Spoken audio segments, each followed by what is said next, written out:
ಸ್ನೇಹಿತರೆ, ಊರಿಗೆ ಹೋಗುವಾಗ ನಮಗೆ ರೈಲು ಪ್ರಯಾಣವೆಂದರೆ ತುಂಬ ಖುಷಿಯಾಗುತ್ತದೆ.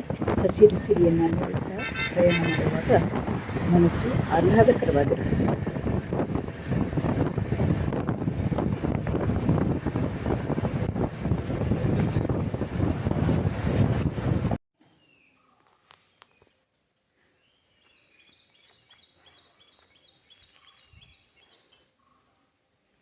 ನೋಡಿ, ನಾಗಸಂಪಿಗೆ ಹೂವು ಈ ರೀತಿ ಇರುತ್ತೆ.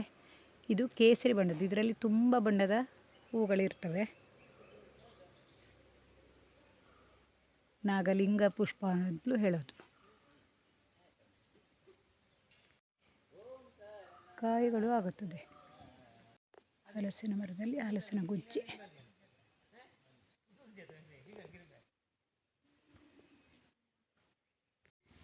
ಬಸಳೆ.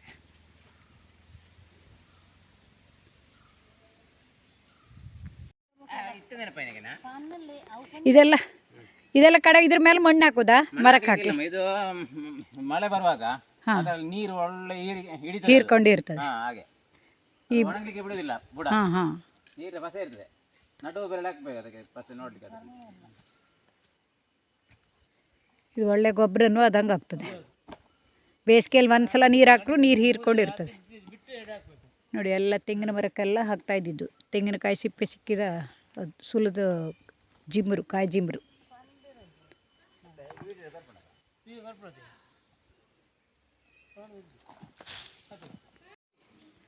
ನೋಡಿ, ಮರದ ಬುಡಕ್ಕೆಲ್ಲ ಈ ರೀತಿಯಾಗಿ ಈ ತೆಂಗಿನ ನಾರನ್ನು ಹಾಕ್ತಾ ಇದ್ದಾರೆ. ತೆಂಗಿನ ನಾರೆಲ್ಲ ಇದರಲ್ಲಿ ಹಾಕುದಾ ಮರಕ್ಕೆ?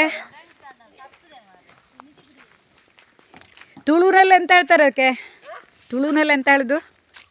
ತೆಂಗಿನ ನಾರು ಅಲ್ಲ, ಈ ತುಳುಲಿ ಚೆಪ್ಪುದು ಪುಡಿ ತೆಂಗಿನ ಮರಕ್ಕೆ ಹಾಕೋದು.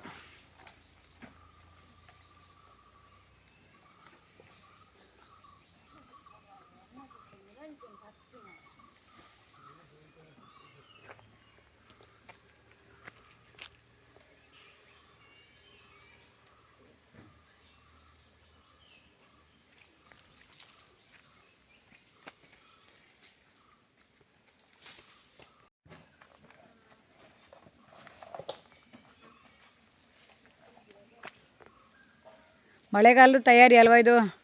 ನಮ್ಮ ಪಡಾರು ಊರಲ್ಲಿ ಶ್ರೀಕಾಂತ್ ಭಟ್ರಷ್ಟು ಒಳ್ಳೆ ಕೃಷಿಕರು. ನಿಮ್ಮಂಥ ಕೆಲಸಗಾರರು ಇದ್ದದ್ದಕ್ಕೆ ಅವರಿಗೆ ಎಷ್ಟು ಖುಷಿ ಆಗ್ತದೆ ಅಂದರೆ, ನೀವು ಮನೆ ಜನರಾಗೆ ಎಲ್ಲ ಮಾಡ್ತೀರಿ. ಅಲ್ಲ, ನಮಗೆ ಓನರ್ ಕೂಡ ಅಷ್ಟೇ ಭಾರಿ ದೊಡ್ಡ ಕೃಷಿಕರು ಅವರು. ಹೌದು, ಶ್ರಮಜೀವಿ ಯಾರಿಲ್ಲ. ಹಾಗೆ ಅದೇ ಎಲ್ಲ ರಾಸಾಯನಿಕ ರಹಿತವಾಗಿ ಮಾಡುವಂಥ ಗೊಬ್ಬರ ಹಾಕೋದು ಅವರು. ಸಾವಯವ ಗೊಬ್ಬರ ಹಾಕೋದು. ಅದೇ ನಿಮ್ಮಂಥ ಸಹಾಯಕರು ಇದ್ದದ್ದಕ್ಕೆ ಖುಷಿಯಿಂದ ಕೃಷಿ ಕೆಲಸ ಮಾಡಲಿಕ್ಕಾಗ್ತದೆ. ನೀವು ಪ್ರೀತಿಯಿಂದ ಮಾಡ್ತೀರಲ್ಲ.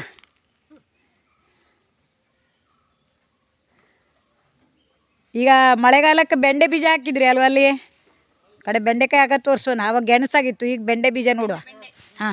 ಊರು ಬೆಂಡೆ. ಕುಂಬಳಬಳ್ಳಿ ಈ ಸಲ ಆಗೋದೇ ಇಲ್ವಾ? ಹಿಂದಿನ ಸಲ ಕುಂಬಳಬಳ್ಳಿ ಇಲ್ಲ ಆಗಿತ್ತಲ್ಲ, ವಿಡಿಯೋ ಮಾಡಿ ಇದೆ. ಅದು ಚಂದ್ರಬಾಳೆ ಅಲ್ಲನೇ ಅದು? ಅದು ಚಂದ್ರಬಾಳೆ. ನೋಡಿ, ಬಾಳೆ ಹೆಡೆನೂ ಕೆಂಪ ಇರ್ತದೆ.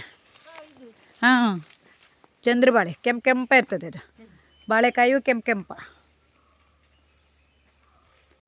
ಆಗ್ತಾ ಇದೆ. ಈ ಬೇಸಿಗೆಯಲ್ಲಿ ಏಪ್ರಿಲ್ ಮೇದಲ್ಲಿ ಬೆಳೀತದೆ ಇದು. ಇದರಿಂದ ಹಪ್ಪಳ, ಸಾಂಬಾರು, ಪಲ್ಯ, ಪೋಡಿ ಎಲ್ಲ ಮಾಡ್ಬೋದು. ಅಷ್ಟಮಿ ಆಗೋದಾ? ನಮ್ಮಲ್ಲೆಲ್ಲ ಏಪ್ರಿಲ್ ಮೇದಲ್ಲಿ ಆಗ್ತದೆಪ್ಪ. ಇದೊಂಚೂರು ಲೇಟ್ ಆಗಿದ್ರೆ ನೋಡಿದೆ, ಮೇಲೆವರೆಗೆ ಆಗಿದೆ. ಎಷ್ಟು ಕೈ ಸಿಗ್ತದೆ ನೋಡಬೇಕು.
ಮರ ಹತ್ತಿ ಗೇರು ಹಣ್ಣನ್ನು ಕೊಯ್ತಾ ಇದ್ದಾರೆ.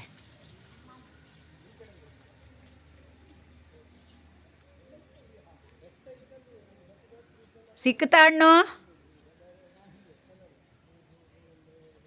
ಅದು ಇಲ್ಲಿ ತಂದ್ಕೊಂಡೆ ತಿನ್ಲಕ್ಕೆ ಉಪ್ಪು ಹಚ್ಚಿ ತಿನ್ಲಕ್ಕಾಗ್ತು.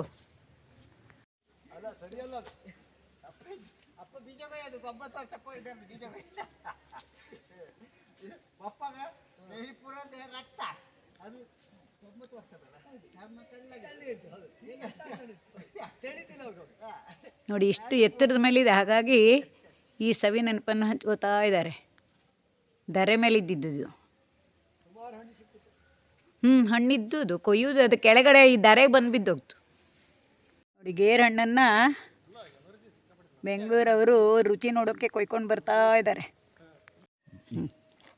ನೋಡಿ ಅದನ್ನು ತೊಟ್ಟು ತೆಗೆದು ಈ ರೀತಿ ಹೋಳು ಮಾಡಬೇಕು. ಆವಾಗ ಇನ್ನೂ 4 ಹೋಳು ಮಾಡಿ, ಇನ್ನೊಂದು 2 ಹಾಂ, ಮತ್ತು ಸಣ್ಣ ಸಣ್ಣ ತುಂಡು ಮಾಡಿ, ಇದನ್ನ ಹೀಗೆ ಮಾಡಿ, ಹಾಂ, ಅಡ್ಡ ಅಡ್ಡ. ಅದು ಅವರಿಗೆ ಒಂದು ಬಾಯಿಗೆ ಬರ್ತದೆ.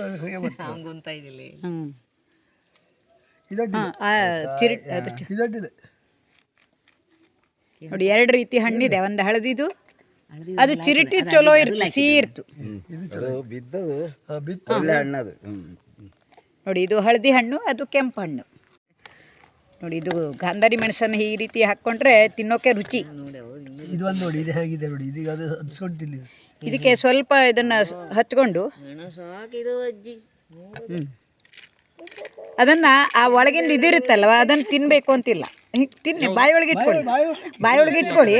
ಆ ರಸ ಅಷ್ಟೇ ಚೀವ್ ಮಾಡಿ ಇದನ್ನು ನಾವು ನುಗ್ತೇವೆ ನಾವು. ಈ ಸಿಪ್ಪೆ ತಗೊಳ್ಳಿ, ಭಾರಿ ಬೇರೆ ಬೇರೆ ನೋಡಿ ಹೇಗಿದೆ ಹೇಳಿ. ಸೂಪರಾ, ಚೆನ್ನಾಗಿದೆ. ಫಸ್ಟ್ ಟೈಮ್ ಟ್ರೈ ಮಾಡಿದ್ದು. ಹಾಂ, ಚಲೋ ಇದ್ದ? ಖಾರವಾ? ಹಾಂ, ತುಂಬ ಖಾರವಾ? ನೋಡಿ ಈಗ ಮರದಲ್ಲಿ ಗೇರಣ್ಣು ತುಂಬ ಹಾಕ್ಕೊಂಡಿತ್ತು.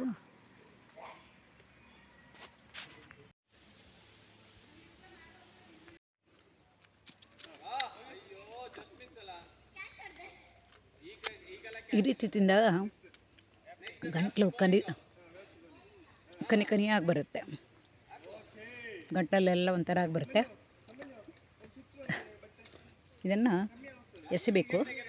ಇತ್ತೀಚೆಗೆ ದಕ್ಷಿಣ ಕನ್ನಡ ಜಿಲ್ಲೆ ಮತ್ತು ಕೇರಳ ರಾಜ್ಯಗಳಲ್ಲಿ ಈ ಗೇರು ಹಣ್ಣಿನ ಜ್ಯೂಸ್ ತುಂಬ ಪ್ರಸಿದ್ಧಿಯನ್ನು ಪಡೆದಿದ್ದು, ಮನೆಗಳಲ್ಲಿ ಹಾಗೆ ಮಾರುಕಟ್ಟೆಗಳಲ್ಲಿ ಈ ಗೇರು ಹಣ್ಣಿನ ಜ್ಯೂಸನ್ನು ಸವಿಯುವ ಆಸೆಯಾಗಿ ಮಗಳ ಮನೆ ಪಡಾರಿಗೆ ಹೋದಾಗ ಹತ್ತಿರದಲ್ಲಿಯೇ ಈ ಗೇರು ಹಣ್ಣಿನ ಮರವಿತ್ತು.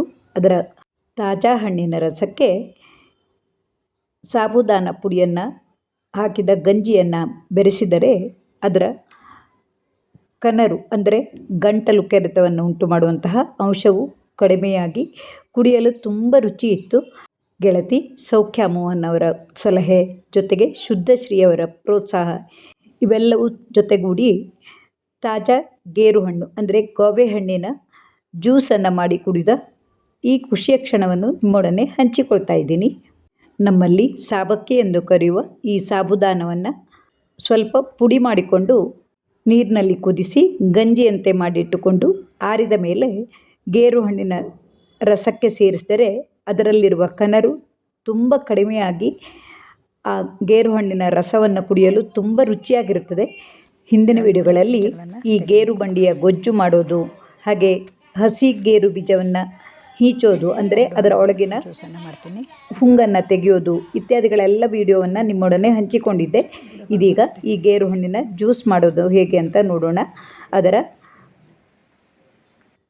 2 ಕಡೆಗಳಲ್ಲಿ ತೊಟ್ಟು ಮತ್ತು ಬುಡದ ಭಾಗಗಳನ್ನು ಕತ್ತರಿಸಿಕೊಂಡು ಹೋಳುಗಳನ್ನಾಗಿ ಮಾಡಿಕೊಂಡು ಮಿಕ್ಸಿ ಜಾರ್ನಲ್ಲಿ ನುಣ್ಣಗೆ ರುಬ್ಬಿಕೊಂಡು ಒಂದು ಬಟ್ಟೆಯಲ್ಲಿ ಸೋಸಿಕೊಂಡರೆ ಶುದ್ಧವಾದ ಗೇರು ಹಣ್ಣಿನ ರಸವು ಸಿಗುತ್ತದೆ.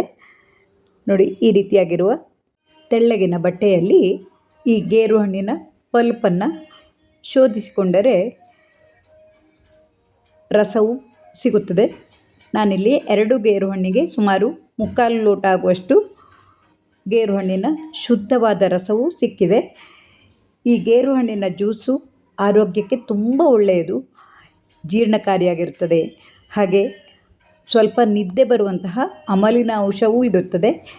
ಈ ಗೇರು ಹಣ್ಣಂತೂ ಕೆಮ್ಮು, ನೆಗಡಿ ಇತ್ಯಾದಿಗಳಿಗೆ ತುಂಬ ಉಪಯುಕ್ತಕರವಾದ ಹಣ್ಣಾಗಿರುತ್ತದೆ.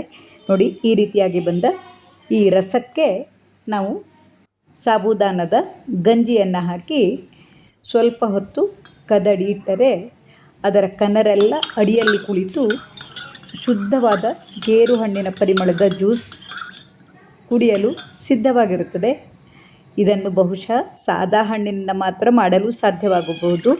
ಇಲ್ಲವಾದಲ್ಲಿ ಫ್ರೀಜರ್ನಲ್ಲಿ ಇಟ್ಟು ಕುಡಿಯಬೇಕಾಗುತ್ತದೆ. ಈ ರೀತಿಯಾಗಿ ಗೇರು ಹಣ್ಣಿನ ಜ್ಯೂಸನ್ನು ನೀವು ಒಮ್ಮೆ ಮಾಡಿ ನೋಡಿ. ಗೇರು ಹಣ್ಣಿನ ಸೀಸನ್ ಈಗ ಮುಗಿಯುತ್ತಾ ಬಂದರೂ ಕೆಲವೊಂದು ಮರಗಳಲ್ಲಿ ಇರುತ್ತದೆ. ಈ ವಿಡಿಯೋವು ನಿಮಗೆ ಇಷ್ಟವಾದರೆ ಲೈಕ್ ಮಾಡಿ, ಇಷ್ಟ ಮಿತ್ರರಿಗೆ ಶೇರ್ ಮಾಡಿ. ಮುಂದಿನ ವಿಡಿಯೋದಲ್ಲಿ ಇನ್ನೂ ಹೆಚ್ಚಿನ ಮಾಹಿತಿಗಳುಳ್ಳ ವಿಡಿಯೋಗಳನ್ನು ನೋಡಬಹುದು. ತಮ್ಮೆಲ್ಲರ ಪ್ರೋತ್ಸಾಹಕ್ಕಾಗಿ ತುಂಬು ಹೃದಯದ ಧನ್ಯವಾದಗಳು.